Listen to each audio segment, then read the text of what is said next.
Hello everyone, welcome back to Mr. Lee's Math Class Videos. I'm Mr. Lee. We're picking it up in Math 1332 in section 9.1. We've talked about converting units in single dimensional units and between the systems, metric and the customary system. So now let's talk about things that might have rates and how we convert them. It's very similar. So you might need to convert speeds, things like that. And it will be similar, but you're going to have units that remain standard or possibly time units that could change. So if we recall our converting between, say,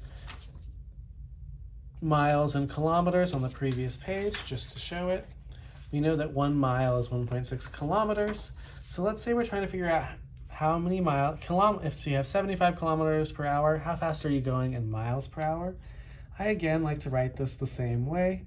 75 kilometers per hour.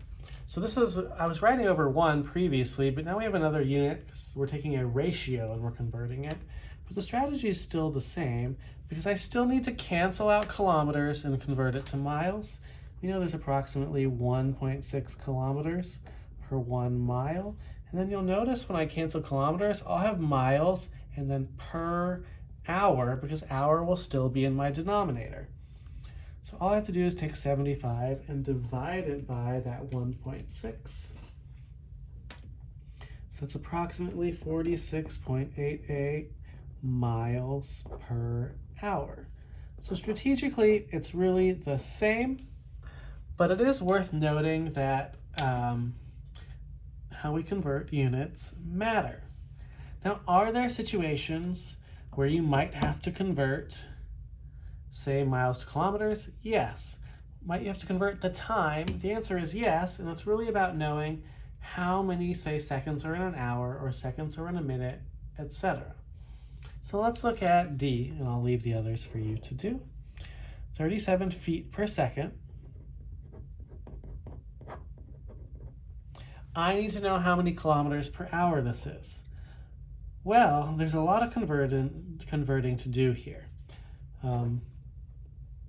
First off, I need seconds to cancel, and I need to convert to hours. So I know there's 60 minutes or seconds in a minute and 60 minutes in an hour, which means there's 60 times 60 seconds in an hour, which actually means there's 3,600 seconds per 1 hour.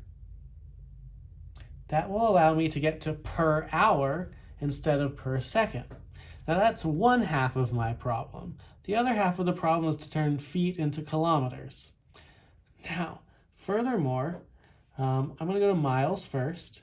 In 1 mile, there are 5,280 feet. But you'll notice if I just do this randomly, this won't help me because I need feet to cancel. So if you do something like this, it's okay. You just need to reverse them. So I'm going to reverse them instead. 1 mile per 5,280 feet. That will get me to what? Miles per hour, because the seconds will cancel, the feet will cancel, and I'll be left with miles per hour. Finally, I can go to kilometers. There's about 1.6 kilometers per 1 mile.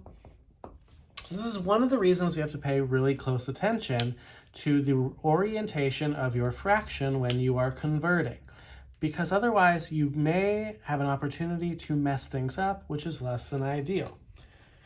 But you can always just reverse it. Having the unit conversion first is better. So if you have to write it down and then flip it, that's not a big deal.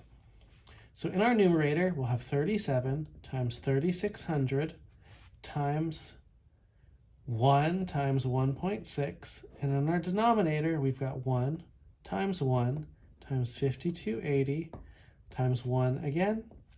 So I'm going to multiply those both together, and then we'll look at the units. 37 times 3,600 times 1 times 1.6 is 213,120 over, it looks like 5,280.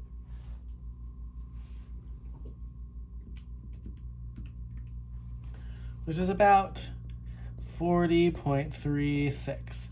Now, if we look at our units, seconds canceled,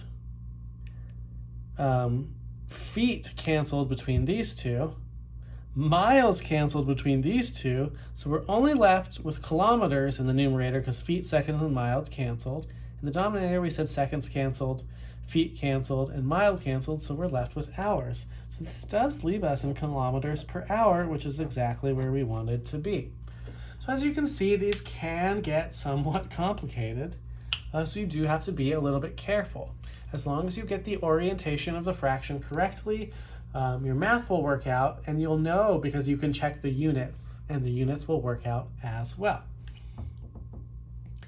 Now, understanding the relative size of these units is important. For example, you know how big a foot is in the American system and a mile. You wouldn't necessarily measure someone's height in miles. Similarly, though, you wouldn't necessarily in the metric system measure their height in millimeters or kilometers. So sometimes you have to answer questions about what would you do and why. And those are what the word problems primarily are in this section. So would you measure someone's height in millimeters, meters, or kilometers? Why? Well, millimeters are so small that you'd be doing it for a while, and kilometers are so big, so you would probably do it in meters because that's more reflective of someone's size.